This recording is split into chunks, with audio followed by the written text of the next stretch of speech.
मतलब एक बात तो साफ है कि कोर्ट के सामने सब समान है, महिला पुरुष जात पात कुछ मायने नहीं रखता है, सिर्फ और सिर्फ कानून और जो सत्य है। जस्टिस कोहली, जी। आपका भी मुझे केस याद आता है। जी। उसमें गोवा का केस था, अगर मैं गलत नहीं हूँ, और उसमें एक शख्स को सेक्सुअल हैरेसमेंट का केस था, जिसमें आपने हाई कोर्ट का जो जजमेंट था उसे बदला था। उसके बारे में थोड़ा बताइए, क्योंकि उसको लेकर भी काफ़ी लिखा गया।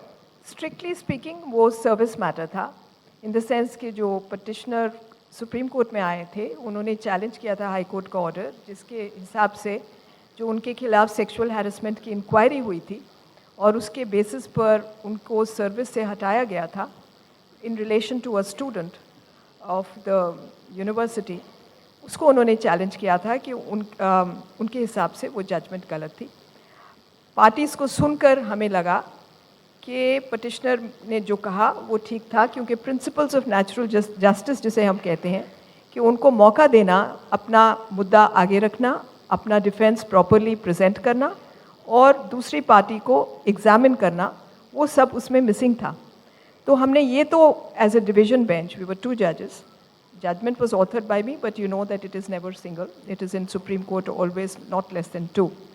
तो हमने, मैं और ब्रदर जज ने दोनों ने डिसाइड किया कि ये केस रिमांड होना चाहिए, उस प्रोफेसर को मौका देना चाहिए कि वो अपना केस आगे रखे। उसी दौरान जब हम ये केस डिसाइड कर रहे थे, काफ़ी स्पोर्ट्स वुमेन सड़क पे उतरी थी कहने को कि सेक्सुअल हैरेसमेंट हुई है उनका क्लेम था, और उनको सुनने के लिए कोई इंटरनल कंप्लेंट्स कमेटी नहीं थी।